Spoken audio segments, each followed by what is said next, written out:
Magandang gabi po, kapatid Erning. Magandang gabi po sa mga taga-subaybay ng programang ito.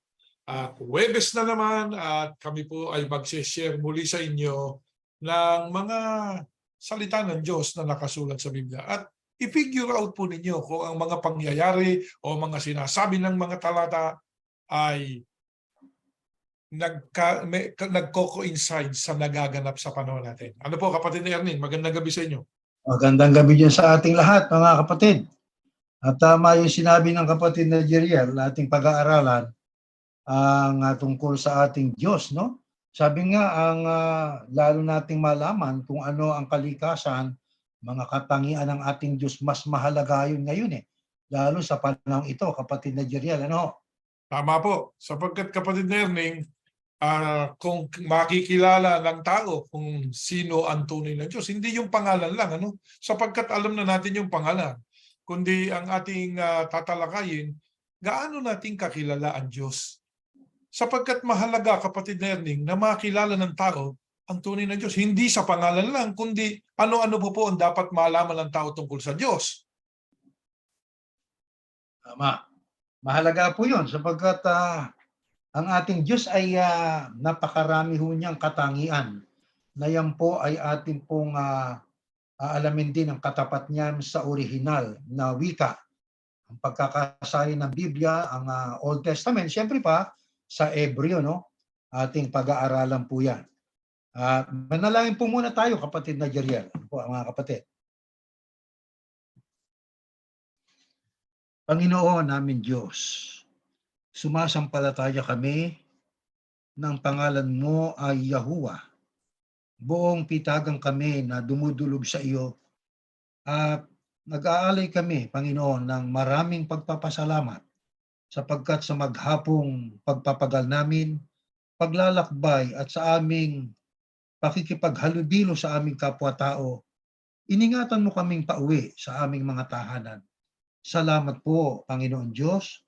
Pakitanggap mo po itong aming mga pagpapasalamat at pag-aalay ng taus-pusong pagtanaw ng utang na loob sa iyo. Salamat po, Panginoon Diyos. At sana sa gagawin po namin pag-aaral ay gabayan mo po kami minsan pa ng iyong Santong Espiritu upang lalo ka namin makilala. Hindi lamang ang iyong kasyangaan, hindi lamang sa pangalang Yahuwah, kundi maging ang mga katangian mo at ang mga katapat nito sa wikang katutubo na wikang Hebreo, malaman nawa namin ito ng ayon sa iyong kalooban. Aman Diyos, tulungan mo po kami at pakipatawad sa aming mga pagkakasala at minsan pa umaasa kami sa iyong pagtulong sa ngalan po ng iyong anak, ang Panginoong Yahushua na aming tagapagligtas. Amen.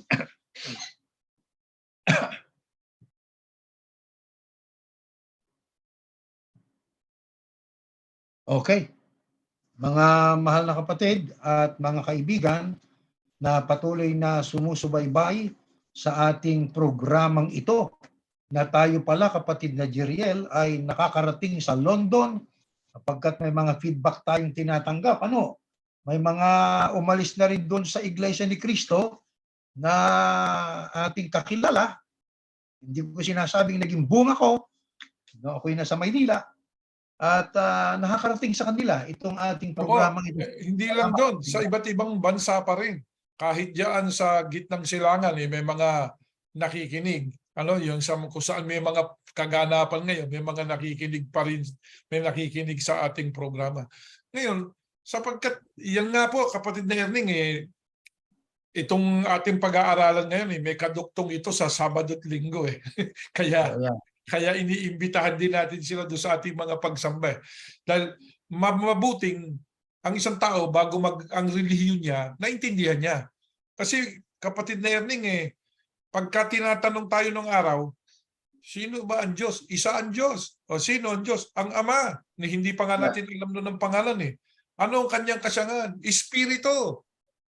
Hanggang doon lang ang alam ng maraming Iglesia ni Cristo o mga ibang mga tao. No? Pero tayo, we will learn more deeper doon sa pagkakilala natin sa Diyos. Sino ba talaga ang Diyos? Sapagkat, kapatid na Erning, sa totoo lang, Kanino ka magtitiwala? Sa taong hindi mo kilala o sa kilalang kilala mo na? Doon ako sa kilalang kilala ko. Ayan. Kaya mahalaga na makilala natin ang Diyos. Ano po? Na si Yahuwah. Yan ang ating tatalakay ngayon. Pagbabasa po ng maraming mga talata para tingnan natin kung ano-ano ang mga katangian ng Diyos at makilala natin siyang tunay. Ano po? Hindi lang pangalan, hindi lang kasyangan, kundi yung kabuuan ng Diyos na si Yahuwah. Ano ang kagustuhan niya? Ano ang mga plano niya? Ano ang mga, sabi nga kapatid na Erning yung kanyang kwalidad, di ba? Tama. Karakter ng Diyos.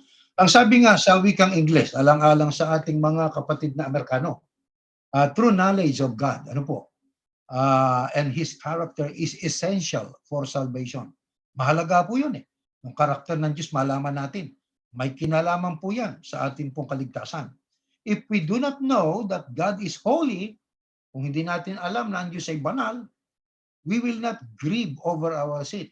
Hindi ho tayo malulumbay pagka tayo nagkakasala. Kaya tayo nalulumbay pagka nagkasala sapagkat alam natin ang Diyos ay holy o banal. Di ba? If we do not know that God is merciful, kung hindi natin alam na ang Diyos ay maawain, we will have no hope of forgiveness. Wala tayong pag-asa sa ating pagtanggap ng kapatawaran. Ang sabi nga po, knowing God is the way to have true peace. Magkaroon ka ng tunay na kapayapaan pag kilala mo ng Diyos. And eternal life. Sabi nga po ron sa John, chapter 17, verse 3, sa New Living Translation, and this is the way to have eternal life, to know you, the only true God, and Yahushua HaMashiach, the one you sent on earth. So knowing God is imperative for salvation. You can't go to heaven unless you know God through our Lord Yahushua HaMashiach. Kaya mga kapatid, aalamin po natin, una sa lahat, yung pangalang Yahuwah, ating i-refresh ang ating isipan. Let us go to our first slide po.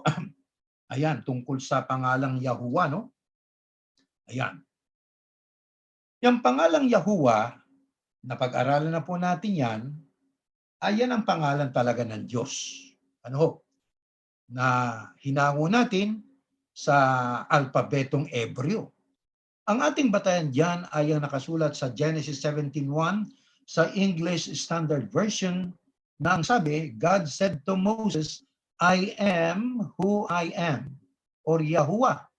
And he said, say this to the people of Israel, I am has sent me to you. Kaya yung pong pangalang Yahuwah, nahango sa original na alpabetong Ebreo, alam na po natin yan, di ba? Ang katapat po niyan sa English, I am who I am. O kaya I am who I am, self-existent one. Talagang siya ang Diyos na umiiral noong paman. Walang lumalang sa Panginoon Diyos. Pangalan ho niya, Yahuwah. I am who I am. Ngayon, ano pa ang tawag sa Panginoon Diyos? Ito, basahin po natin ang nakasulat po rito sa susunod nating babasahin. Ayan, El Shaddai. Ako, pagka binabanggit po yung El Shaddai, kapatid na Jeriel, may naalaala tayo sa Pilipinas eh. Yung matandang Bisaya na nagtiteksto, no? Yeah. Na pambagat ng kanyang samahan ay pinanganlan niyang El Shaddai. Ngayon, alam niyo mga kapatid, mahalaga po na ating malaman kung ano po ang ibig sabihin po niyang El Shaddai. Ayan, no? May batayin din tayo. Diyan din sa Genesis 17:1, when Abram was 99 years old, the Lord, yung capital letter L-O-R-D ay tumutukoy sa Panginoon Diyos yan, appeared to Abram and said to him, I am God Almighty. Ang katapat pala niya sa Ebreo, kapatid na Jeriel, ay El Shaddai. Oh, I am God Almighty or El Shaddai. Walk before me and be blameless. Ay, yan pong pangalang El Shaddai, yan po ay tumutukoy din sa Diyos eh.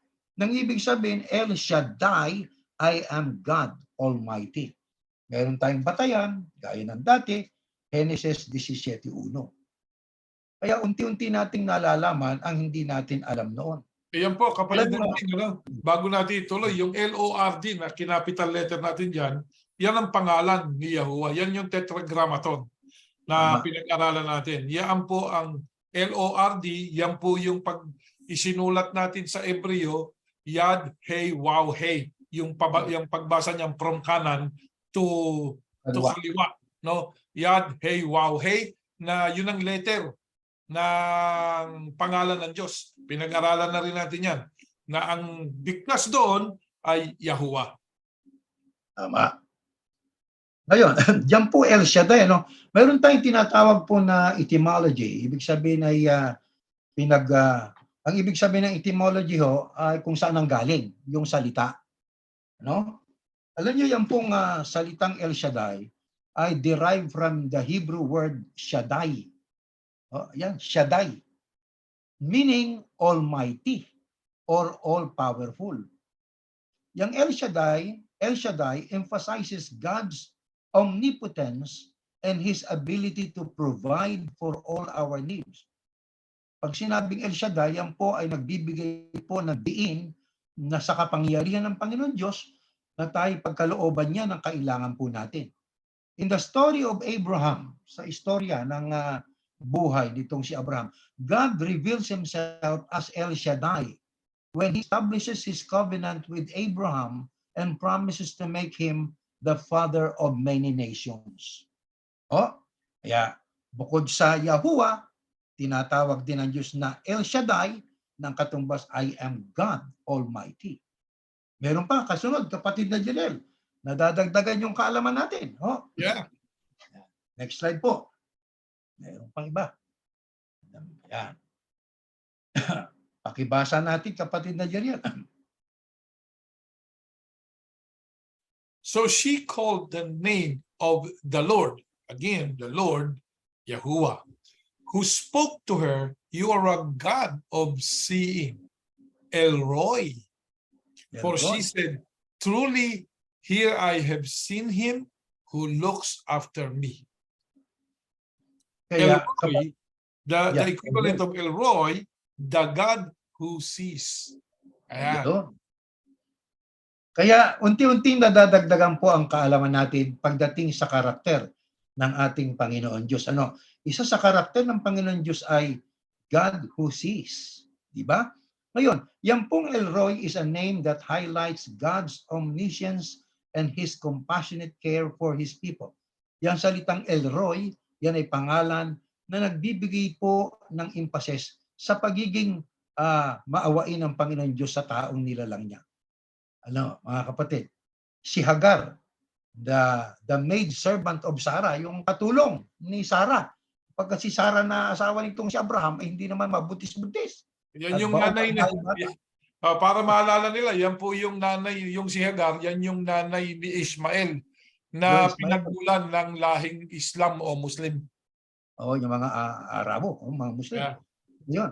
Hagar, the maid servant of Sarah, used this name after God saw her distress and provided for her needs when she was abandoned in the wilderness sa ilang. Kaya yung mga Arabo nakalaban ng Israel, yan pala ay galing din kay Abraham o kapatid na Jeriel, di ba? This name reminds us that God sees our struggles and cares for us in our times of need. Kaya pag sinabing El Roy, nakikita ng Diyos ang pangangailangan ng kanyang bayan. Hindi niya pinababayaan. Alam kong alam ninyo na ang Israel ay bayan. Yan ang kauna-unahang bayan ng Diyos. Nagsimula po yan sa isang sambahayan sa pamilya nitong si Jose na ibinenta ng kaniyang mga kapatid sa inggit. Napunta kay Potiphar. Pumasok na isang pamilya, yumabong na naging isang bansa. Dahil nga, bansang Israel. Alam niyo, ang Israel, apple of the eye ng Panginoon Diyos yan. Kaya ang sabi pa nga dun ang sino man magka-curse sa iyo, i-curse ko. Di ba? Ang magbi-bless sa iyo, sa Israel, ay i-bless ko, sabi ng Panginoon Diyos. Ang lumalaban sa Israel, nilalabanan nila ang Panginoon Diyos. Di ba? Yes. Kaya hindi pa babayaan ng Diyos ang Israel. O next slide po. El Roy, God who sees. Ang ibig sabihin niya, Next slide pa. Ito pa ho ang ating mababasa. Sadya, ang Diyos po ay tinatawag din po na yan, El Olam. Ang batay natin ay sa Genesis 21:33 sa English Standard Version. Ang sabi, Abraham planted a tamarisk tree in Beersheba and called there on the name of the Lord, the everlasting God. Ang katapat sa Hebreo po ay El Olam. Yan po ang etymology, ang pinagmula ng salitang yan, derived from the Hebrew word Olam, meaning eternity or world without end. El Olam is a name that emphasizes God's eternal nature and his unchanging character. When Abraham called upon the name of El Olam, he was acknowledging God's everlasting presence and faithfulness. This name reminds us that God's love and promises endure forever. Kaya pag sinabing El Olam, the everlasting God or eternal God, ang kanyang promises po eternal din. Hindi niya babaguhin yon. Kaya maaaring sa ngayon ang Israel, kapatid na Jeriel, ay nagdaranas ng katakot-takot na labanan. Ano ho? Kasi sa kasaysayan po ng Israel, ang dami na palang pakikipaglaban, pakikihamok, meron ng Israel. Kaya ito kapatid na Erning, yung nangyayari ngayon sa Israel, hindi naman yan war. Para sa atin, yan isa lang sa mga battles ng Israel. Battles na yan. Oo, nagsimula yung war na yan, matagal na. Libong-libong taon na nakaraan. Puta-putake, sabi nga sa pulo-pulutong panahon, lagi yan. Hindi lumilipas ang isang dekada, may battle na naman ng Israel. Tuloy-tuloy yan di ba? Kaya, yeah. Yan ang nagaganap sa bayan ng Diyos ngayon. Pero pagka sinabing El Olam, the everlasting God or Yahuwah, ang kanyang promise sa Israel, everlasting din. Yes. Kaya actually, sa pagbabalik ng Panginoong Yahushua, sa kanyang second coming na magta-touchdown yung paa niya sa Jerusalem o sa bundok ng Olibo, ay para sa Israel po yun Hindi ho ba? Dahil sa mayroon pong eternal covenant, everlasting covenant, ang si Yahuwah kay Abraham. Yan ang ating nababasa niyan. Ngayon, ano pang ibang karakter ng Panginoon Diyos? Ito, pakinggan po natin. Next slide. Ganitong ating mababasa. Ayan. Sa Psalm 8:1, ang sabi, O Lord, tumutukoy kay Yahuwah yan. Our Lord Adonai, how majestic is your name in all the earth. You have set your glory above the heavens. Kaya ang salitang Adonai, kapatid na Jeriel, alam natin yung sa unahan ay, O Lord, tumutukoy yan kay Yahuwah. Pero yung pangalan yun, yung Lord, na capital letter, lagi namin papangalanan, yan ang pangalan ni Yahuwah. Yan yung sa Hebrew ay Yod, Hey, Wow, Hey. Yun ang letter niya. Okay po? Tama yun. Exactly. Ngayon, ating pong liwanagin sa kanila ang salitang Adonai. Alam nyo, dito ho sa preceptuasten.org, ang nakasulat po rito ay ito. Pakinggan po natin. Babasahin ko na lang sa Ingles. At sa English po ito nakasulat. Ito ang ating mababasa po rito, mga kaibigan, at saka sumusubaybay rito sa ating ginagawang pag-aaral. Adonai means master o Lord. Small letter, lowercase yung Lord, L-O-R-D. Adon can refer to men, most uses. Yung salitang Adon ay karaniwang ginagamit sa mga tao or God, sa tunay na Diyos. Yung salita namang Adonai only refers to God. Ngayon, yung mga pious Jews, yung mga tinuturing nilang mga maka-Diyos na mga Hudyo, they refuse to pronounce the name Yahuwah. Yeah. When they are reading the Old Testament, kapatid na Jeriel. So when they come across or they come to the name of Yahuwah, they will read it as Adonai. Yes. Nire-replace nila ng salitang Adonai. Ang ginagawa nilang Lord, ayaw nilang bigkasin. Kaya kung natatandaan nyo, kapatid na Erning, ipinalabas natin yung isang tagapagturo ng Hudyo, no? Jewish Yeah. siya na nagtuturo. Tama. Sabi niya, here's Adonai. the name of God, Yad, Hey, Wow, Hey. Sabi niya, inispell niya, Yad, Hey, Wow, Hey. But I cannot say it. I cannot pronounce it. Yeah. Sabi niya. O kung natatandaan ninyo yun, pinalabas natin yan na Yad, Hey, Wow, Hey. Yun ang letters ng LORD, yung sa Hebrew talaga. Yun yung tetragrammaton. Pero ayaw nilang bigkasin yun ng mga Hudyo. Kaya ang pinalit, ayon doon sa binasa ng kapatid, Adonai. Adonai. Adonai. Kaya tatawagin nilang Lord Adonai. Yun. Ayan. Ngayon, meron pa tayo rito mababasa, kapatid na Jeriel, sa www.britannica.com. Ang sabi rito, what does the Hebrew word Adonai mean? My Lord. Small letter O-R-D, pero capital yung letter L. Ano po? Aha. At the same time, the divine name was increasingly regarded as too sacred to be uttered. Yung salitang Adonai ay napakabanal para sa kanila na bigkasin. Ano? It was thus replaced, pinalitan vocally in the synagogue ritual by the Hebrew word Adonai. Dahil sa pagtakbo ng panahon ay napakabanal para sa kanila bigkasin ang pangalang Yahuwah. Aba, kanilang pinalitan po yun. At kanilang vocally sa sinagoga, binabanggit nilang salitang Adonai, na yan ay wikang Ebreo. Nang katumbas, my Lord.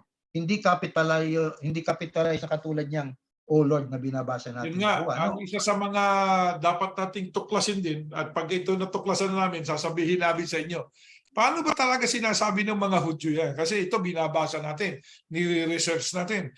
Pero yung aktual, gagawa tayo ng paraan para mapagsalita natin ng isang Hudyo. Paano mo ba talaga bibigkasin ang pangalan ng Diyos? Adonai lang ba talaga ang gagamitin mo? O bibigkasin mo ba sa pangalan niyang Yahuwah? Iyon ang mga bagay na tutuklasin, aalamin natin. Bakit hindi nila mabigkas-bigkas yun? Katulad nung preacher nga na pinalabas namin, Yad, Hey, Wow, Hey. Inispell niya. Parang ABC. Alam mo, sinabi L-O-R-D. Inispell niya. Pero hindi ko pwedeng sabihin yung pangalan niya. Nilagay niya yung pangalan, yung letter ng pangalan, Yad, Hey, Wow, Hey, pero ayaw niyang bigkasin. Nakita niyo? Kaya yan ay isang tutuklasin. Yeah. Kaya ang sabi nga po rito ay it was thus replaced vocally in the synagogue ritual by the Hebrew word Adonai, meaning my Lord. Small, uppercase L, lowercase O-R-D, which was translated as Kyrios, K-Y-R-I-O-S, O Lord, no? Small letter O-R-D, uppercase L, letter L, which was translated as Kyrios, O Lord, in Septuaginta, the Greek version of the Hebrew Scriptures. Sa mga tweet, ating pong unti-unting nalalaman ng Adon ay malimit na ginagamit sa mga lalaki. Pero ang salitang Adonai, yan nga ang kanilang ipinalit sa pangalan ng Diyos sapagkat para sa kanila napakabanal bigkasin ang pangalang Yahuwah. Pagka kanilang nai-encounter po yan sa Old Testament, huwag na natin bigkasin Yahuwah, Adonai na lang. Pero tumutukoy din sa Panginoon Diyos yun. Ay, next slide po. Ito pa. Maraming karakter ng Diyos ito pa. Elohim naman. Naku, nadidinig po natin yan, kapatid na Jeriel. Yeah. Ito ang ating batayan po dyan. Ano? Ang ating batayan po dyan ay itong nakasulat diyan sa Genesis 1:1. At ating babasahin po. In the beginning, God, Elohim, created the heavens and the earth. Yun, Elohim, God or gods. Siyempre, yung salitang God na capital letter G ay tumutukoy kay Yahuwah po yan. Yun namang gods, minsan ginagamit nila sa hindi naman talagang, alam mo, ginagamit din nila yan sa mga leader ng mga bansa nila Elohim, kaysa pagkat ang mga leader ng mga bansa ay nagiging Diyos na rin nila Pero kaya mga Diyos-Diyosan yun. Hindi tumutukoy kay Yahuwah yun. Kaya yung Elohim, tumutukoy din sa Panginoon Diyos yan. El Shaddai, Yahuwah, Elohim, ay nalalaman po natin ang mga kahulugan yan. Alam nyo, ang salitang Elohim ay derived from the Hebrew root word El, meaning mighty or strong. Elohim, the first name of God, mentioned in the Bible emphasizes his role as creator. Binibigyang diin yung salitang El ay ginagamit na tumutukoy sa Diyos sa kanyang paglalang, no, bilang creator siya. This name is often used when referring to God's power and might, and it reminds us that He is the one who formed the universe and everything in it. Kaya pag sinabing Elohim, yan ay nagbibigay lang sa atin ng paalaala, ang Diyos ang ating creator. Siya ang lumalang ng lahat ng bagay, langit at lupa, lahat-lahat na ng mga bagay na nariyan sa kanya. Dagdagan ba Ang ating pong pinag-aaralan, ang pinag-aaralan natin, alam na natin yung pangalan ng Diyos eh. Ito yung katangian at yung meaning, no? Yung katangian ng Diyos. Ano ang kapangyarihan niya? Yung God, Elohim, El Shaddai. Yan mga yan eh. Hindi po yan yung pangalan ng Diyos, ano? Karakter niya. Ang pangalan ng Diyos isa lang eh. Yahuwah. Ngayon, meron ding meaning yung pangalan ng Diyos eh. Katulad din ng pangalan ng kanyang bugtong na anak, merong kahulugan na ang kahulugan ng pangalan na ibinigay sa anak na Yahushua, I am He who saves. Kasi ang sabi ng Diyos, I am who I am. Ano? Tapos yung Yahshua ay, sabi nga, to be saved or to save. Kaya I am He who saves. May mga meaning po yan. Alam nyo kung napakinggan ninyo yung sabi nga noong nagtuturo sa alpabeto o sa lingwahe ng Hebreo, ang Hebreo niya, yung wika na yan ay napakagandang wika. No? Kapatid na Erning, napakagandang wika niya eh. Kasi walang masamang tuklasin natin bakit yan ang wikang ginamit ng Diyos para makipag-usap sa una niyang bayan. Actually, paano ba siya nakipag-usap kay Abraham? Sa wika na yan. Di ba? Nung ipinangako ang Mesias o si Yahushua sa kanila, ano wikang ginamit ng Diyos, kapatid na Erning? Hebreo. Hebreo yun. Di ba? Kaya yung wikang Hebreo, yan ang wikang ginamit ng Diyos, sabi nga, para ipakita niya sa kanya, para sabihan niya o turuan niya ang kanyang bayan. Yan ang lingwahe na gamit ng bayan ng Diyos, ng Israel. Kaya malalim yan eh. Mabuting kahit konti, meron tayong alam. Ano po? Oo, nadadagdagan ng kaalaman natin. Nadagdagan tayo ng konti. Inuulit ho natin. Ang pangalan po ng Diyos ay Yahuwah. Alam na po natin yan. Wow, hey, Yad. Hey. Ano ang banggit ng kapatid na Jerian sa Hebreo? Yung apat ay yung letra ng pangalan ni Yahuwah. Oo, yung apat na letra ng pangalan niya sa Hebreo ay Yad, Hey, Wow, Hey. Yun ang letter. Kumbaga sa atin, merong sound. Merong sound ang ating alphabet. Halimbawa, yung letter A. O ano sound? E di A. Yung B. Ano sound? E di B. Ayun ang sound. Yun namang nakikita nyo po doon sa ating programa na minsan makikita nyo yung Hebreo na letra. Mga letra po yun. Yung unang letra ng pangalan ng Diyos, Yod. Yung sumunod na letra, Yod, Hey. Tapos yung pangatlong letra, Wow, Hey. Kaya pag binasa mo, Yahuwah. Yun ang ating bigkasdot. Ano po? Yeah. Pero hindi itong pinag-aaralan natin, yung Elohim, hindi pangalan ng Diyos. Sabi nga, ibig sabihin nung Elohim, God. Ayun. Pagka nagbigla sila, God. Ano pa yung isa, kapatid na Erning, yung kababasa natin kanina lang, ibig sabihin naman Lord. Adonai.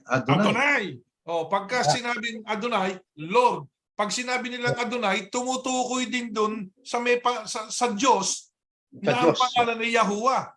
Kaya naman God, Elohim, tumutukoy din po sa Diyos na ang pangalan ay Yahuwah.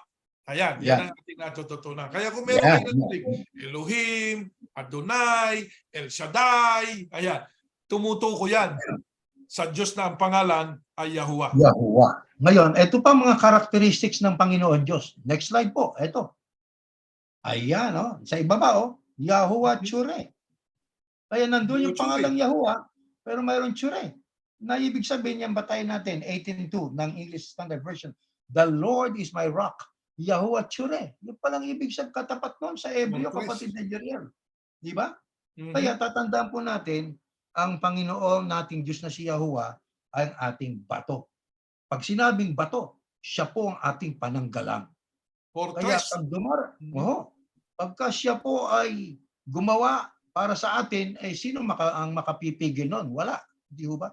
Kaya siyang ating pong heaven, sa kanya tayo tatakbo. Siyang ating malaking bato, ang Panginoon Diyos. Kaya kung tawagin siya, the Lord is my rock, Yahuwah Tsure. Ngayon, alam nyo, mga kapatid, ang etymology o ang pinagmula ng salitang yan pong Yahuwah Tsure.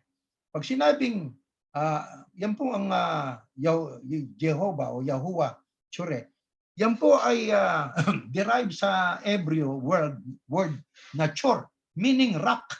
Yung T-S-U-R sa wikang Hebreo, ang katumbas sa English po ay rock o bato. Ang Yahuwah Tsure is a name that highlights God's steadfastness, and His role as our firm foundation. Siyang ating matibay na pundasyon. The Lord is my rock. The Lord, my rock. Siyang matibay nating pundasyon. Kaya pag nakatayo ka kay Yahuwah, hindi ka mauuga. Gaano man kalakas ang lindol ng pagsubok, bagyo, ng iba't ibang uri ng mga pagbabanta, ay hindi mo tayo mauuga. Bakit? Nakatayo tayo kay Yahuwah. Siyang ating rock. Siyang ating foundation. This name is often used in the context of God being a source of strength and refuge for those who trust in Him. Siyang ating takbuhan. Siya na ating pinagtitiwalaan. The more you know God, the more you trust Him. Yan pa nga, kapatid na Erning, napagkakamal ng iba, si Yahushua niya, siya yung cornerstone, siya yung rock, o di siya yung God, di ba? Yan ang ano nila.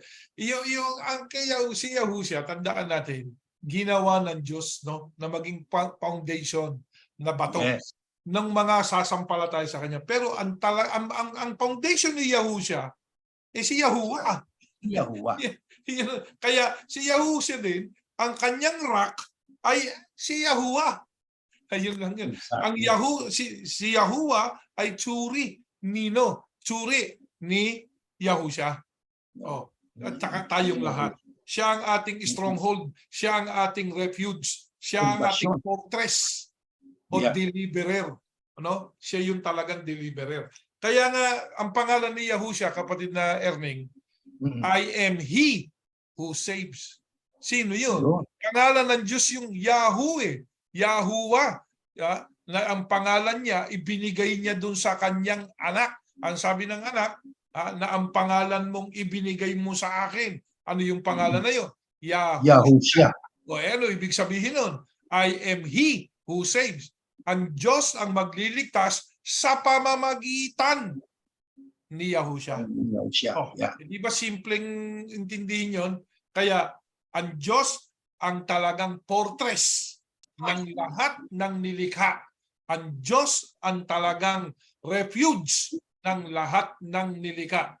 Kaya Yahuwah Tsure, the Lord is my rock. Correct. Ito pa, kapatid na Jeriel, dadagdagan na yung ating kaalaman. Karakter po ito ng Diyos. Karakter ng Diyos yan. Ito, Yahuwah Tsure. Next slide. Yahuwah Tsidkenu. Aywan ko lang kung tamang pagkakabigkas po natin dyan. Shikenu. Chino. Ang batayin natin dyan ay ito, Jeremiah 23:6. In his days, Judah will be saved, and Israel will dwell securely. And this is the name by which he will be called. The Lord is our righteousness. Yahuwah Tsidkenu. Tama ba yung ating bigkas sa tingin natin? Kung tama man niya, yan ang spelling niya. No? Sabi nga, hindi naman tayo Hebreo. Pero sa English, mabibigkas ko ng tama. Ano ang ibig sabihin ng Yahuwah Tsidkenu? The Lord, our righteousness. Diba? Ang etymology naman po niyan, Ganyan ang ating bigkas pag Pilipino, etymology. Pinakinggan kong pang bigkas na Amerikano, etymology. Ganun Etymology. sila. Yeah, Okay. etymology. Yeah. Anyway, yan po ay derived from the Hebrew word tzedek, T-S-E-D-E-Q, meaning righteousness or justice. Mhm. Oo. Kaya yung pong Yahuwah Tsidkenu is a name that emphasizes God's righteousness Righteousness. and His ability to make us righteous through faith in Yahushua HaMashiach. This name is used in the context of the promise of the coming Messiah, who would establish a reign of justice and righteousness. Yan nga ang millennial kingdom. Ayan. Ano pang pangalan ng ano pang karakter ng Panginoon Diyos? Next slide po. Ito pa, ang karakter ng Panginoon Diyos. Ayan. Pakibasa naman natin, kapatid ng Jerry. Circumference of the city shall be 18,000 cubits. And the name of the city from that time on shall be, the Lord is there, Yahuwah Shammah. Yahuwah Nako. Shammah, the Lord is there. Yun, yan pala. Pag sinabi pa lang Yahuwah Shammah, ang ibig sabihin nun ay the Lord is there. Oo. Di ba? Or Kaya Yahuwah only is there. Yun lang yun eh. Yeah. Kasi dito nilagay natin yung the Lord, no? Yung the Lord, pag L-O-R-D na capital, always remember. Kaya Yahuwah yan. Englishin na lang natin, no? Huwag na natin sabihin yung the Lord. Yahuwah Shammah, Yahuwah is there. Yan. Yun. Ayan ang ano. Yahuwah is Ayan, ang etymology naman po niyan, derived from the Hebrew verb sham, S-H-A-M, meaning to be present or to be there. Yun. Yun. Ngayon, ang yan pong Yahuwah Shammah is a name that emphasizes God's constant presence with His people. Tandaan natin yan. Pagka ikay kabilang sa bayan ng Diyos, hindi man natin nakikita ang Diyos, sumampalataya tayo, kasama natin ang Diyos. Yes. Kaya nga siya ay tinatawag Yahuwah Shammah.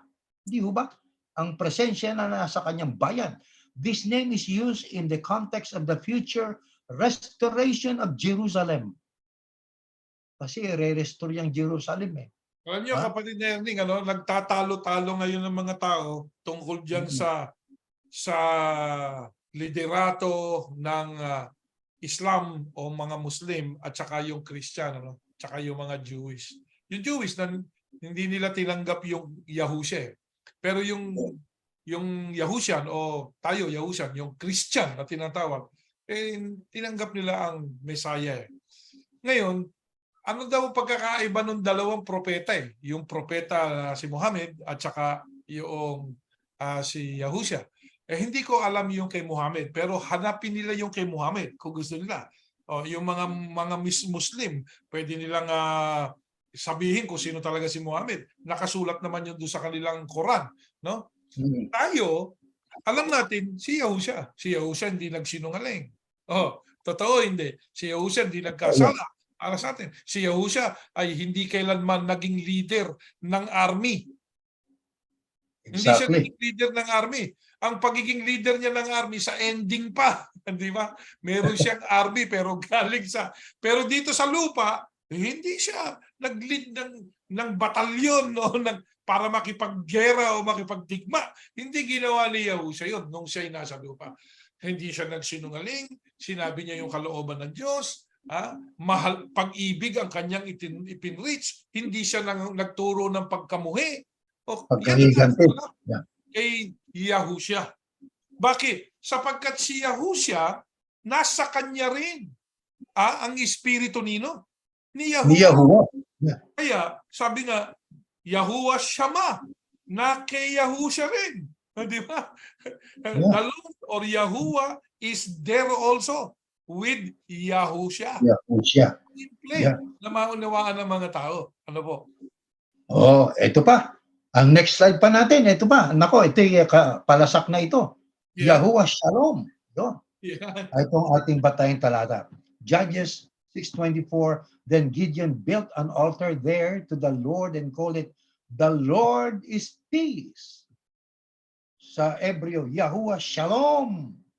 To this day, it still stands at Ophrah which Hindi yun belongs teka muna, baka mapagkamalan nila yan.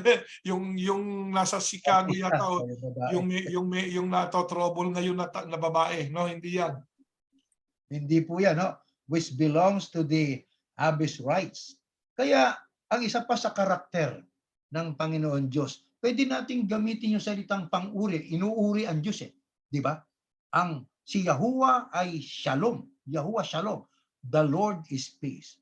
Ang etymology naman yan ay derived from the Hebrew word Shalom, meaning peace or wholeness.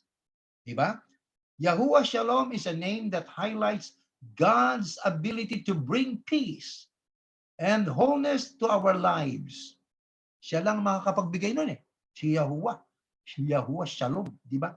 Gideon, in that verse, used this name after God assured him of victory over the Midianites, despite his fears and insecurities. This name reminds us that God is the ultimate source of peace in our lives. Diba totoo yun, kapatid na Jirian? Siya po Yeah. ang ultimate na source ng peace ng ating buhay. Yeah. Ayan. Kaya yung kapatid na Erning, pagka po Biyernes na sa mga Israelita, yung mga Hebrew, mga Jewish, hindi lang shalom, hindi lang peace ang sinasabi na, kasi batian nila shalom. Pero pagka Biyernes na lang gabi, Sabado, tsaka Linggo, ang batian na nila, Shabbat, Shalom. Ang ibig sabihin, rest, sabi nga, peace, rest. Ang ibig sabihin ng Shabbat, rest o Sabat, ayun yun eh. Yeah. Para yan ang batian ng mga Hudyo pagka na sila yung tawag dito, kapag sila Biyernes na, yan, Shabbat. Yeah. Peace. O, Shabbat Shalom. Pag sinabi Shabbat Shalom, rest, peace, rest in peace. Magpahinga ka, pero in peace. Ayan. Hindi yung rest in peace. Hindi yung RIP natin. Ang RIP natin, pag sinabing RIP, rest in peace, patay ka na. Hindi yun. Hindi yun ibig sabihin. Yeah. Hindi yun ibig sabihin. Itong natututunan natin, kahit kapraso, meron tayong nalalaman doon sa bayan ng Diyos. Mahalagang malaman natin ang bayan ng Diyos. Ano ba sila?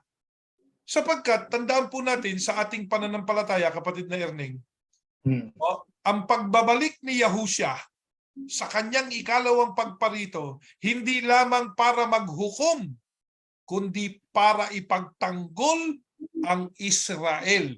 Exactly. Yan ang Tama yun. pananampalataya nating mga Yahushua.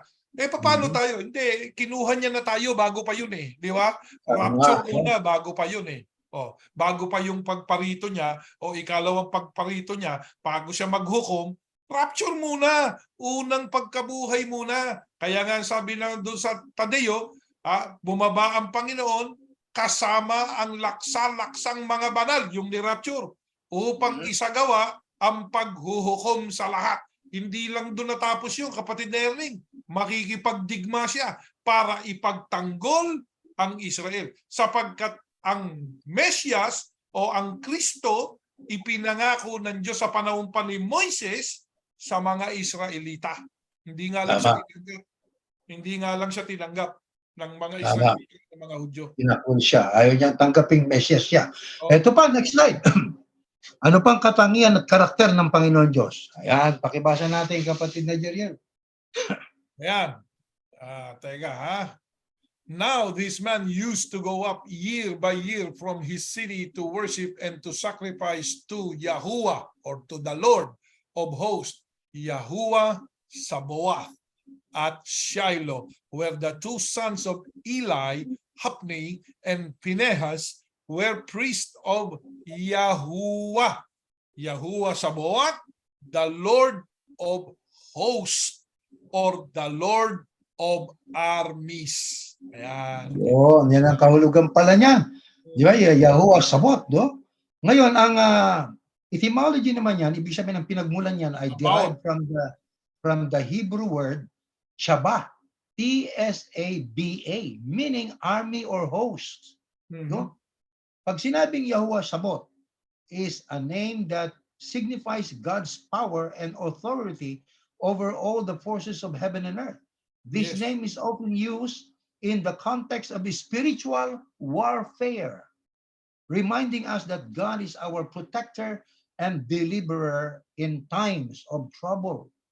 Kaya the Lord of hosts or the Lord of armies, Yahuwah Sabaoth. Next slide po, ito pa. Kaya nadadagdagan ng kaalaman ko. Maging ang kaalaman ng kapatid na Let me Jeriel. read this. Saying, if you will diligently listen to the voice of Yahuwah your God, and do that which is right in his eyes, and give ear to his commandments, and keep all his statutes, I will put none of the diseases on you that I put on the Egyptians. For I am Yahuwah, or the Lord, your healer. Yahuwah Rapha, o yung isa pang ano na, Ropeka, di ba? Yahuwah Rapha, Yahuwah Rapha, the Lord who heals. Ito po yung mga kapatid Nerning, ito sinasabi dito sa mga talatang ating binabasa. Yung kapangyarihang nagagawa ng Diyos kaya si Yahuwah ay healer. Ano po ang ano niya? Ang etymology niya?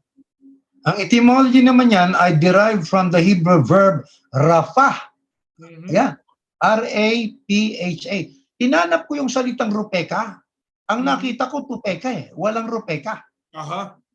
Oh, so mas ating we prefer the word rafah, no? So yan po'y derived sa verb na rafa, R-A-P-H-A, meaning to heal or to restore.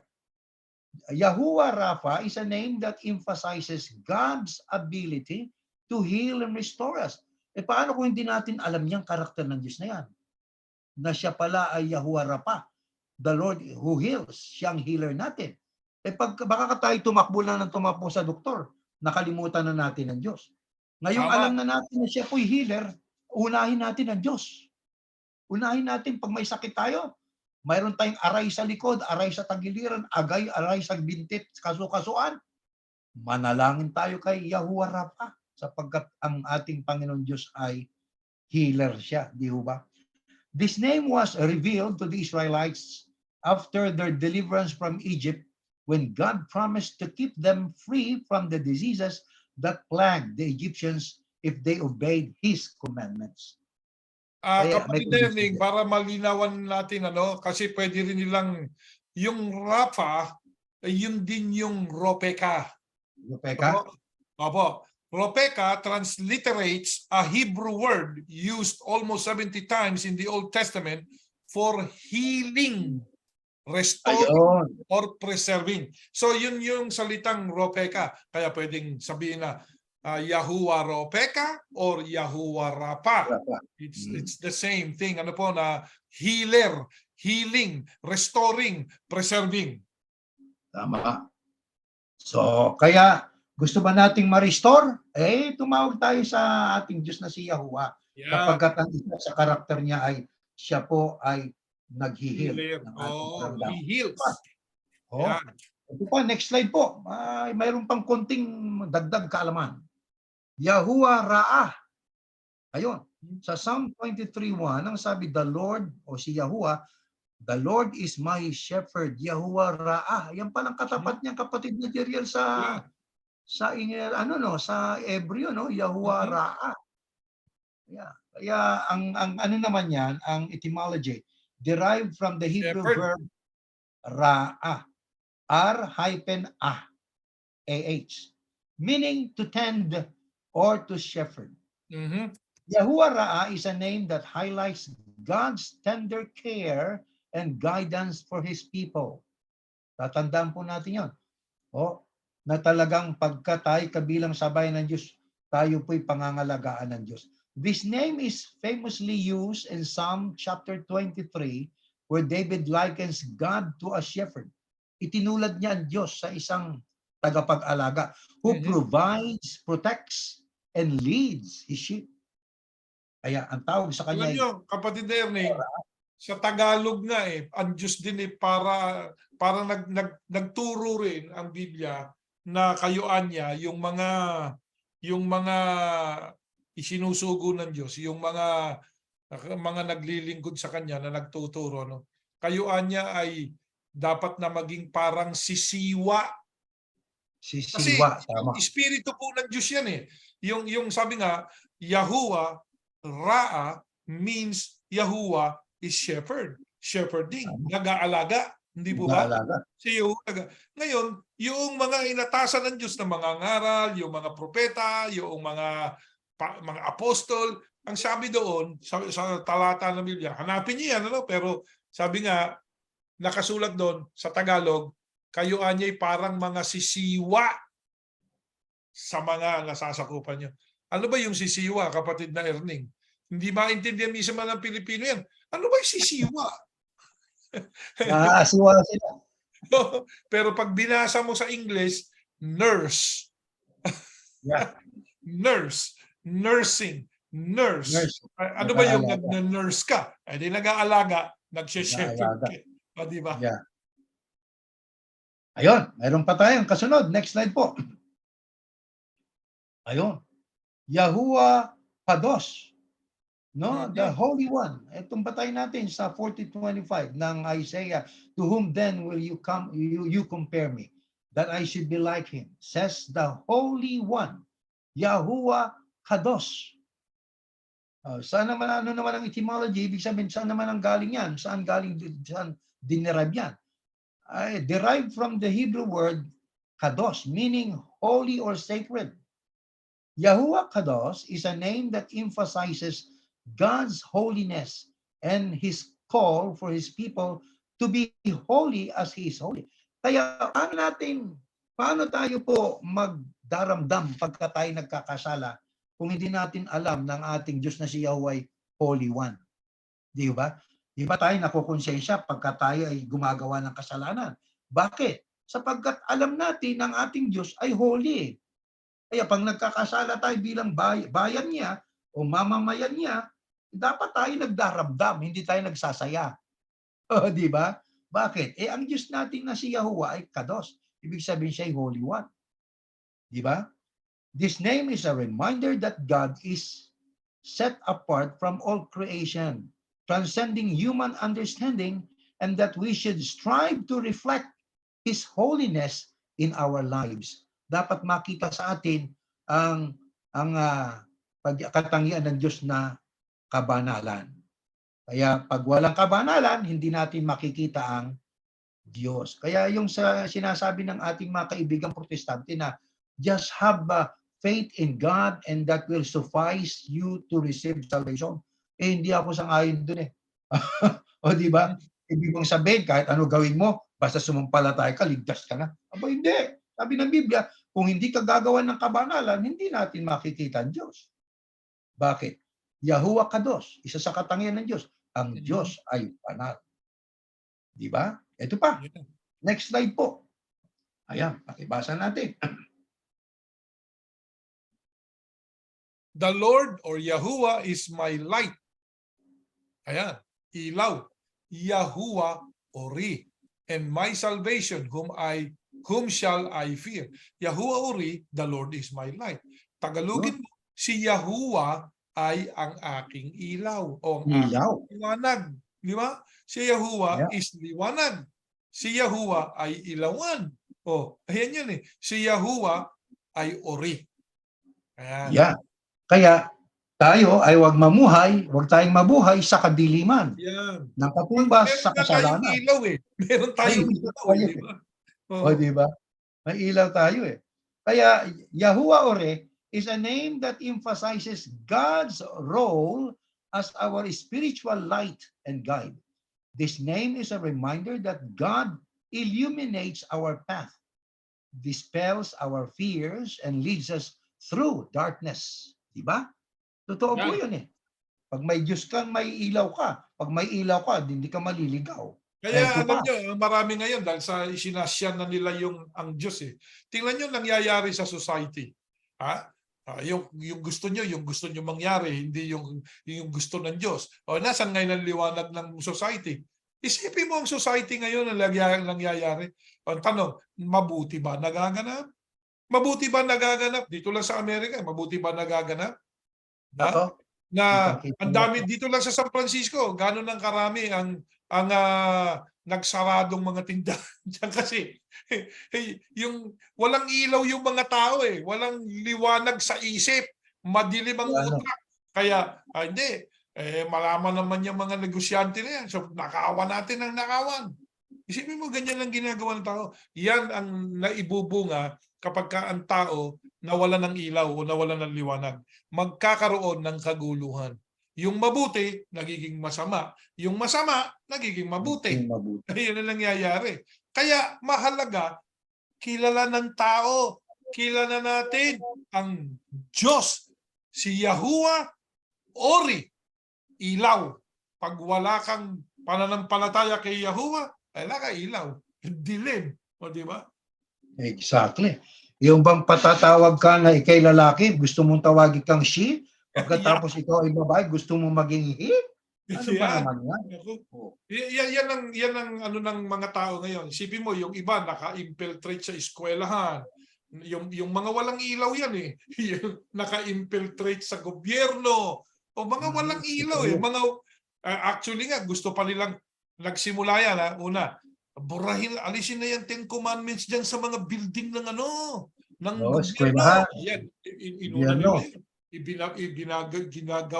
Dinudurog yung 10 commandments na yan, ng mga hindi naman rebulto kundi yung sulat na yun inalis doon sa mga ano ng gobyerno. Wala nang panalangin diyan sa ano, diyan sa school. Masama yung panalangin eh, yung mga ano nila ganyan.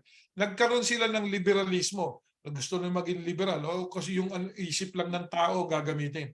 Yung akala ng tao mabuti sa kanya. Ang tanong, nakabuti ba talaga? Hindi. Lalo, kasi kapatid Erning, ang resulta ang nagsasabi kung mabuti o hindi ang ating naging gawa. Ano? exactly. Ang naging isipan. Mabuti ba o mali? Kung yan ay nakasakit sa tao o sa komunidad, nagkaroon ng chaos sa komunidad, hindi nakabuti.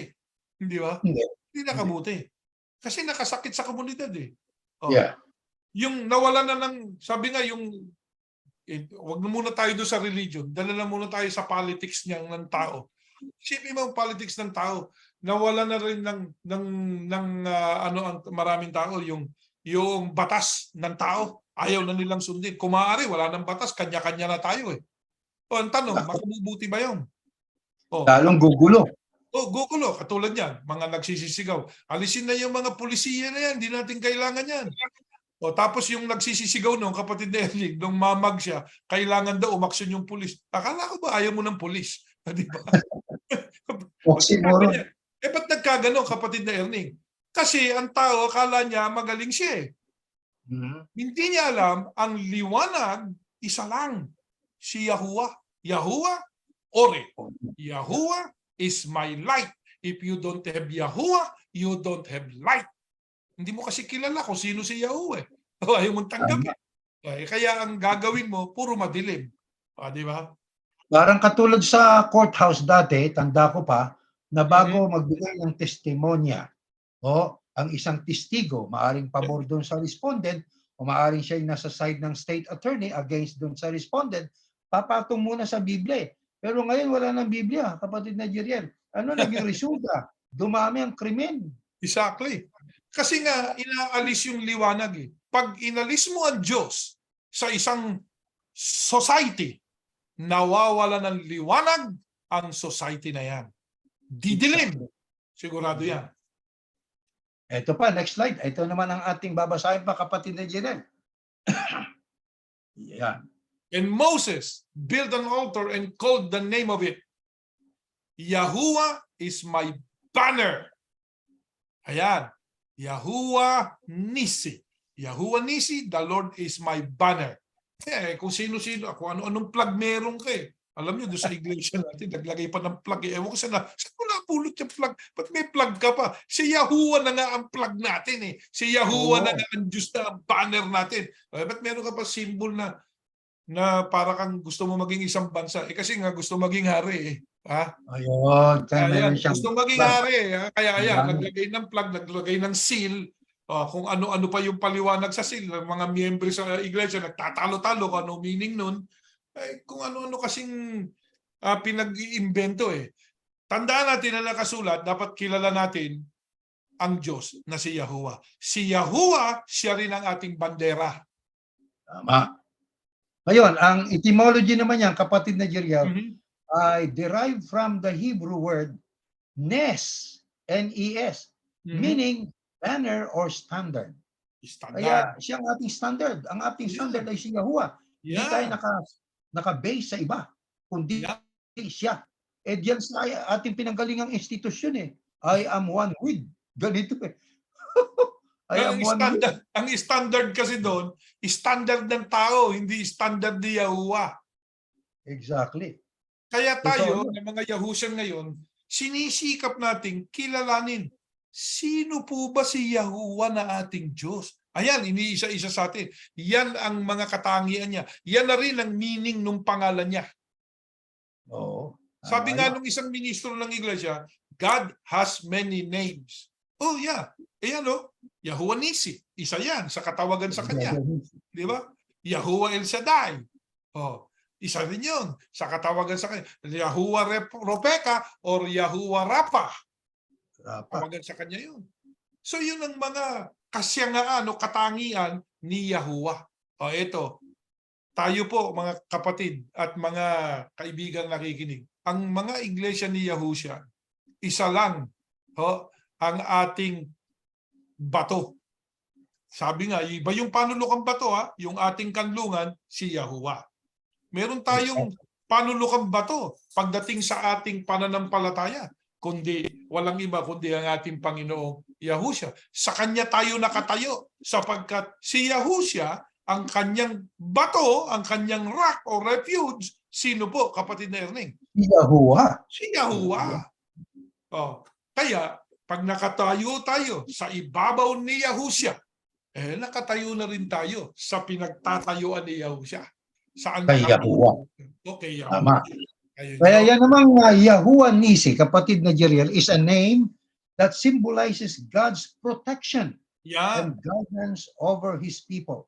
Moses in that verse used this name after God gave Israel a miraculous victory over the Amalekites. Di ba talagang mahimalang pagtatagumpay yun eh. Yung kanilang pakikipaglaban sa mga Amalekita. Yeah. It serves as a reminder that God leads and defends us in our spiritual battles. Yan. Kaya ang Diyos ang banner natin eh. Siya. Kita nyo kapag nakikipagdigma, di po ba? Ano ang itinataas? Pag nanalo talaga, na-conquer ng isang katulad nung nangyari sa Iwo Jima noong 1945. Ano yung itinaas ng mga Marine? Bandera. Bandera. Tayo, kapag tayo nagtatagumpay, sino ang itinatanyag natin? Yahuwah. Siya ang ating bandera. Hindi yung salamat po. Nakapagtayo kami ng ganito. Sino yan? Hindi ba? Yung ba bandera niya? Di ba? Pera ba niya pinagawa no? Kasi yun nga ang tinataas nila, yun ang bandera nila. Pero tayo, ang ating banner, si Yahuwah. Kaya lahat ng ating ma-accomplish, ano man ang ating magagawa, sino ang itatanyag? Si Yahuwah. Bakit? Sapagkat siya ang ating bandera. Ayan, Yahuwah is my banner. Tama. Ito pa, next slide. Next slide tayo. Oh Yahuwah, God of vengeance. Oh God of vengeance, shine forth. Yahuwah Nekamo, the Lord of vengeance. Ayan, teka muna kasi baka yung mga Pilipino, naku, kasi yung mga Pilipino mapanukso pagdating sa mga lingwahe. Mahilig yan, maharap ng butas. Mahilig yung mga Pilipino dyan, mabilis sa utak. Natin pagtawanan niya sapagkat yan ay every yung salita. Na ang ibig sabihin, Nekamot, ay vengeance. Sa Tagalog, paghihiganti, di ba? Kaya ito naman ang etymology. Ito kaya, naman ang pinagmulan niyan. Derived from the Hebrew word nakem. Naqam, Nakem, meaning to avenge or to take vengeance. Yahuwah Nikamot is a name that emphasizes God's role as the executor of justice and the avenger of wrongs. Yun. Ayan. His name is a reminder that God will ultimately bring about justice and retribution for the wicked, and that He will vindicate His people. Kaya ang paghihiganti sa Diyos Kaya kung hindi natin alam na si Yahuwah Nikamot, the Lord is of vengeance, siya ay Lord of vengeance, baka ilagay natin ang batas sa ating kamay. Hindi tayo ganon. Kaya yung mga nanalangin na, Ama, ipaghiganti mo kami. Lipulin mo sila, Ama. Ayan mga panalangin niya ng kanilang Diyos ay hindi si Yahuwah. Yeah. Sabi nga, yan diba? ay amis God, sabi nga, is God of vengeance to those who do wrong. Yes. Diba? Hindi yung hindi lang kaisa ninyo o pinuna kayo, sasabihin nyo na sa Diyos, ipagiganti kayo. Sinaktan ba kayo? Hindi. Hindi naman di ba? Kaya maling paggamit ng iba yun. Yung mga, alam mo kapatid na Erning, meron talagang mga tao na yung pagkakilala nila sa Diyos, hindi na naging faith, naging fanaticism para iserve yung sarili nilang political agenda. Yun ang nangyayari sa marami. Katulad niyan, yung nangyayari sa Israel. Ang Israel, kilala nila ang Diyos Kaya ang Israel hindi kumikibo sa matagal na panahon. Hindi ba? Matagal na panahon, hindi sila kumikibo. Pinababayaan. Binibigay pa nga nila Di ba? Kinubkob nilang Egypt. Pag-aralan niyo yung history. Yung 7-day war, nakuha nila yung malaking chunk ng Egypt, yung merong maraming mga oil. Bandang uli, para lang magkaroon ng peace, ibinalik ng Israel yan. Yeah. History yan sapagkat ang Israel, kilala nila ang Diyos. Meron silang Diyos na yun din ang Diyos natin, Diyos ni Abraham, yun si Yahuwah, na ayaw lang nilang banggitin ang pangalan, na ang tagapagtanggol nila ay si Yahuwah. Ang Diyos ang vengeance. Sabi nga ng pananampalataya natin at maging pananampalataya ng mga sumasampalataya kay Yahuwah. Yan nakasulat yan sa Salmo na yun, sa Lumang Tipan. The Lord of Vengeance. Alam ng Israelita yan. Di ba? Yeah. Pero, hindi naman ang ibig sabihin, teka muna, hintayin natin ipagtanggol tayo ng Diyos. Sapagkat ang Diyos may utos din sa kanila. Ito, parang current events na itong natin pinag-aaralan. Di ba? May utos din sa kanila ang Diyos. Ano iniutos ng Diyos? Di basahin nyo sa Biblia kung ano iniutos noong lusubin ng ano ba to? Amalekite ba tong lumusob sa Amalekita. Amalekite, nilusob ang Israel. Inutusan ng Diyos si Saul kung ano gagawin niya. Lipulin Pero sabi nga, ang Diyos, vengeance Kasi ginawan sila ng mali, gagawan ang Diyos ngayon na magiganti. Paano magiganti ang Diyos? Sa ang Diyos ba mismo ang labado, pakikipagdigmado sa mga taong yan? Hindi. Bibigyan niya ng lakas ang kanyang bayan. Ganyan ang panahon noon sa Israel pa di ba? Kaya, ang mga tao kasi, hindi kilala ang Diyos. Kaya ang daming mga komentaryo sa nagaganap ngayon. Ang daming komentaryo sa nagaganap ngayon, kapag narinig, andyan sasabihin na anong klase anyan Diyos yan, na ganyan ang ginagawa. Kung yan ang inyong paniniwala, di maghintay kayo pagka nag-face-to-face na kayo sa Diyos. Di ba? Pero tandaan natin ang nakasulat. The Lord or Yahuwah is Yahuwah of vengeance sa mga gumagawa ng mali. Hindi doon sa paano ka pag-iigantihan ng Diyos? Hindi ka naman gumawa ng mali. Sumunod ka nga Pagpapala sa sumusunod, doon sa mga gumagawa ng paglabag sa kalooban niya, hindi na nga nakasunod, lumabag pa, nandun yung vengeance. Kasi ang Diyos ay makatarungan Kaya isa sa katangian natin, kapatid na Erning, bilang mga Yahusan, we don't retaliate. We don't have the word retaliate. Ngayon, yung mga nagsasalita ng kung ano-ano tungkol sa Israel, ang Israel, sabi niya, nag-retaliate niya. No, it's not retaliation. For the Israelites, it's defense. Yeah. Dinidepensahan niya ang sarili niya. Inatake siya eh. May utos sa kanila noong panahon ni Saul eh. Pag inatake kayo, ito gawin niyo eh. Maging sa panahon natin, kapatid na Giniel, may tinatawag tayong self-defense, di ba? Exactly. Para maiwasan ng collateral damage na yan at marami pang mamatay na mga batang mo. Yes. Aba, depensa mo sarili mo. Yeah. Pwede mo bang sabihin, may Diyos ako. Mayroon akong Yahuwang Nikamot, siyang Diyos ng vengeance. Siyang maghihiganti. Sige, patayin niyo na ako. May problema ka sa isip pagka ganyan ka. Yeah. Diba? Sige, papatayin niyo na kami. Barilin niyo na kami. Ay, baka may depekto na isip ng mga ganun tao. Yan ang mahalaga, kilala natin ang Diyos. Sino ang Diyos natin? Yung Diyos ng Israel.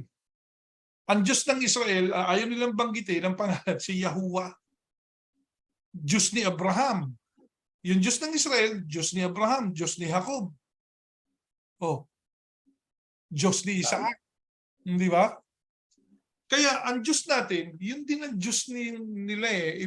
Kumbaga sa Diyos din ng kaya lang ang mga Hudyo ngayon ayaw nilang banggitin yung pangalan ng Diyos na pangalang Yahuwah. Kaya pinalitan nila Adonai.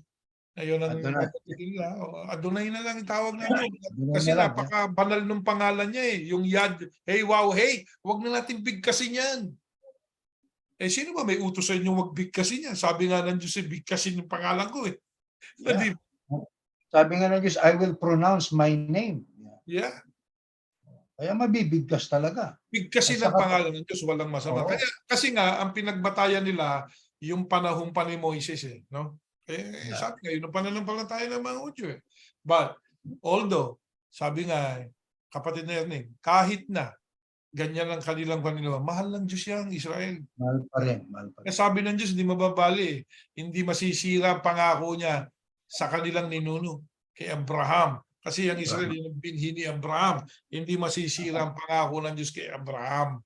Pagpapalain niya ang kanyang lahat. Ba't niya nagkakaganyan magulo?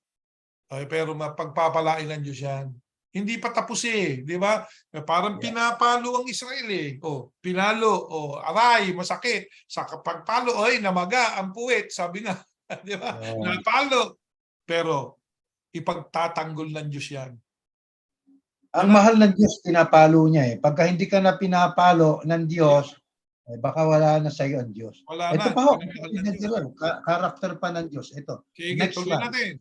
And my eye will not spare, nor will I have pity. I will punish you according to your ways, while your abominations are in your midst. Then you will know that I am Yahuwah, who strikes. Yahuwah Nakeh. The Lord, or Yahuwah, who strikes. Yan pa isa. Yan pa. Siyang nag-strike, hindi tayo. Di ba? Ang Panginoon Diyos ang talagang gagawa ng paraan eh. Di ba? Isipin nyo nung ma-corner na sila Moises, ang nasa harap nila ay dagat. Pagka sila'y bumalik, nandoon ang kasundaluhan nitong si Paraon. Aba, anong ginawa niya? In-strike niya yung dagat. Nahawi. Naging to yung lupa. Dumaan ang bayang Israel. At nang sila'y makaahon na doon, sumunod yung kasundaluhan nitong si Paraon. Nagsalikop ang tubig ng dagat. Nangamatay sila. Diyos ang siyang may gawa no. Alam nyo ang etymology ng salitang mga katagang Yahuwah Nakeh, derived from the Hebrew verb naka, N-A-K-A-H, naka, meaning to strike or to smite. Yahuwah Naka or Nakeh is a name that emphasizes God's justice and His ability to bring judgment upon those who defy His commandments. Yung dinidefy nila, yung binabaliwala, ini-ignore yung commandments ng Diyos. This name is used in the context of God's warning to the Israelites about the impending consequences of their disobedience. Kasi ang Israel matigas din ang ulo eh. Nakaranas ng himala. Pero yung paboritong anak ng Diyos, sabi Hindi Oh, di tinanggap, ba? eh. Sabi, nakasulat 'yan, eh. Ayaw naman tanggapin 'yun ng ano, ng, mga Hudyo ngayon na di umano iniintay pa nila yung ano, yung Mesyas, eh. Kasi nga merong pagkaunawa sila na ang Mesyas para sa kanila ay isang political leader, eh, na Yeah. magtatanggol sa kanila laban sa mga taga-Roma o sa Roman Empire. Kaya nung pumasok si Yahusha nakasakay sa donkey at may kasamang mga mangingisda, ano naging hari ng mga Hudyo 'to? Yan ang kanilang di ba? Isipin mo, ang pinangako sa atin, ipagtatanggol tayo, siya ang ating tagapagtanggol, siya ating manunubos. Tapos nakasakay sa donkey, tapos mga kasama puro fisherman. Ano ba yan? Di ba? Kaya nga minsan may tanong tayo, kung ikaw ba nabuhay sa panahon na yun, tinanggap mo kaya si Yahusha o tinakwil mo rin? Baka tinakwil Di din. ba? So ganyan ang pagsubok ng Diyos na ginagawa, eh. Tapos, sabi pa doon sa Isaias na hindi mo siya lilingunin, eh. Di ba? Yeah. Hindi mo siya lilingunin kasi wala siyang striking beauty. Sabi nga ng Biblia, Yeah. hindi mo siya lilingunin. So, pangkaraniwang tao ang makikita mo. Kaya ang inaasahan, kasabi nga ang Israel, pangako sa kanilang Mesyas, nag-over confident. Hindi, ang makakarating dito yung mukhang matipuno, etc. Ayan lang yan. Yung Katoliko pininta ng ganyan yan, pininta na napakagwapo ng Panginoong Yahusha, di ba? Yeah. Basahin niyo sa Biblia, sa Isaias 53:2 ba yun, kapatid na Erning? Yeah. Buong chapter no, nandoon yan. Pati yung Doon sa pagtubos buong niya. chapter ng 53 ng Isaias, tignan ninyo, basahin ninyo. Yun ang Yahusha. Yun ang Kristo. Hindi yung inasahan ng mga Israelita na parang leader na na yun ang magi-strike. yung hindi ang strike, sabi nga Yahuwah will strike. Kaya si Yahuwah ang defender ninyo, si Yahuwah merong pinangako. Pero merong siyang gagawin. Yung nga, mga darating na panahon, matututunan pa natin yan. Bali ba, kapatid na Jeriel, tanda ba natin yung yung dinrawing nila na yung Last Supper, nakadipa si Yahushua gano'n, no? Tapos mga apostol nandun, no? Yeah, Oh, nandun. di ba? Bali ba, napakagwapo nun, eh. Mhm. Ang nagpinta nun ay si Leonardo da Vinci, di ba? Yeah. At bali ba, nang siya'y maghanap ng pinaka modelo para kay Yahushua, naipinta niyang gwapo, di ba? Mhm. Ang pangalan nung modelo na yun, si Petro Bandinili. Mhm. Ngayon, nung maghanap siya ngayon ng modelo para kay Judas, na problema siya. So kaya ako makakahanap ng malupit na mukha.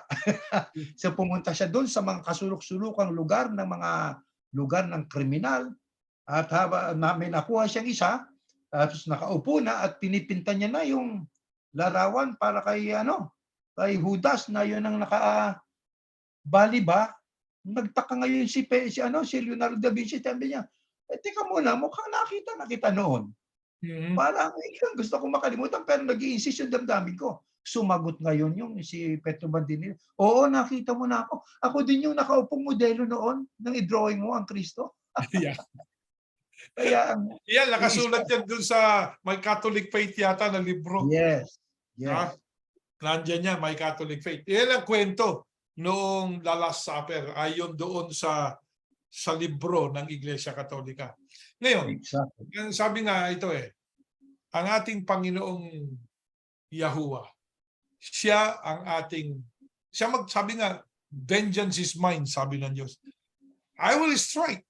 He will strike for my people. Sumasampalataya tayo ron, hindi pababayaan ng Diyos ang kanyang bayan. Na ang kanyang bayan ngayon, bukod doon sa iglesia ni Yahusha, ang Israel pa rin. Tandaan natin, ang Israel pa rin ang bayan ng Diyos. Hindi katulad nung nandun tayo sa iglesia Pilipinas. Israel, sinumpa na yan. Tayo na bagong Israel. Hindi ikaw ang bagong Israel. Hindi ikaw ang babalikan ni Yahusha. Saan mo mababasa ikaw babalikan? Ikaw kukunin ka kung talagang nasa tama ka. Kukunin ka ni Yahusha, sasalubungin ka niya doon sa alapaap o doon sa air. Tapos pagbaba ni Yahusha para ipagtanggol ang bayang Israel, kasama ka. Yun. Mali yung pagkakaintindi natin ng araw, kapatid na Erning. Kaya Yung mga iglesia Tinutuloy ng tayo. Kristo, yung mga iglesia ng Kristo nakikinig. Doktrina tingnan ninyo, hindi yung mga pinagtuturo lang na hindi nyo naman binasa sa Biblia. Yung nga ba yung nakasulat? Kaya minsan, may mga nagsasabi, bakit daw tayo umalis doon? Kaya kami umalis doon dahil sa mga natuklasan nating kaalaman sa Biblia. At hindi tayo umalis doon sa iglesia. Nagpatuloy tayo. Umalis tayo doon sa samahan na yon, yung humiwalay. Hindi tayo sumama sa paghiwalay. No? Tayong nagpatuloy. Kami nagpatuloy, nanatili kami doon sa hula. Ngayon, doon sa mga hinulaan na yun, mayroon pa rin umalis dyan eh. Nagtatag ng Meron pa rin. kanya-kanya. Di ba? Bahala kayo kung yan ang gusto ninyo. Pero, ang sa atin, bilang mga iglesia ni Yahusha, mga may hula sa huling araw na ito, nakita naman natin kung gaano ka-precise yung hula. Ito ang pagkilala natin sa Diyos na si Yahuwah. Kailangan kilala nating mabuti. Ano ba ang magagawa ni Yahuwah para sa atin? Ano po ba ang mga katangian niya? Kaya inisa-isa sa atin. Sana wag natin malimutan. Ano po? Ito pa, basahin pa natin. Ilang mga talata na lang ito. Pero, Sige, nasa lang tayo ng basa. nasa lang. The Lord is my rock, my fortress, and the one who rescues me. My God, my rock and strength in whom I trust and take refuge. My shield and the horn of my salvation. My high tower, Yahuwah Miskabi. My stronghold, Yahuwah Miskabi, the Lord my high tower. Stronghold. Yeah, kita nyo, mga kapatid. Nalalaman natin yung mga katapat sa wikang Hebreo eh. Kaya alamin naman natin ang etymology niya, kapatid na Jeriel, no? Sige, ano yung etymology of Miskabi? Ito naman po ang pinanggalingang salita niyan eh. Derived from the Hebrew word mesgab. M-I-S-G-A-B, meaning high tower or stronghold. Yahuwah Mesgabe is a name that emphasizes God's role as our refuge and stronghold in times of trouble. When we call upon Yahuwah Mesgabe, we acknowledge His ability to protect and shelter us from danger. Ano man ang ating pagdadaan ng pampanganib sa hinaharap, tayo pumanatag. May Diyos tayong si Yahuwah ay isa sa katangian niya. Siyang ating high tower. Diba? Siyang refuge natin. Siyang takbuhan natin. Yeah. Alam niyo, mga Erning maging ang Israeli, no? Yung mga Israeli ngayon, yung Israel, meron silang airliner, yan ang tawag nila El Al.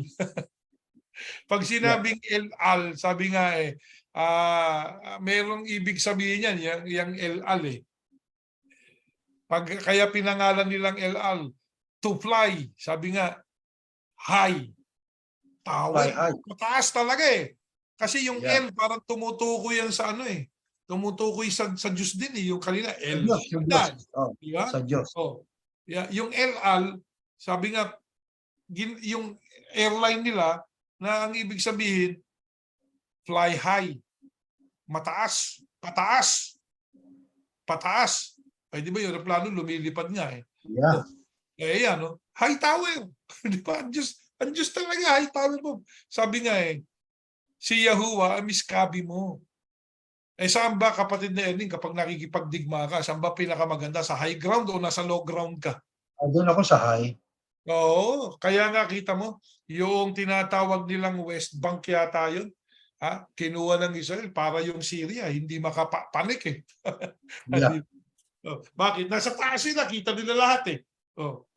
Kaya ang Diyos, talagang noon pa, sa isip ng Israel, meron silang miskabi. Sino yung miskabi nila? Si Yahuwah. Siya din ang miskabi natin. Tama. Ngayon, bagaman alam na alam po natin, mga kapatid, na ang pangalan po ng ating Diyos ay si Yahuwah, pero nadagdagan po sa gabing ito ang ating kaalaman tungkol sa kanyang mga karakter.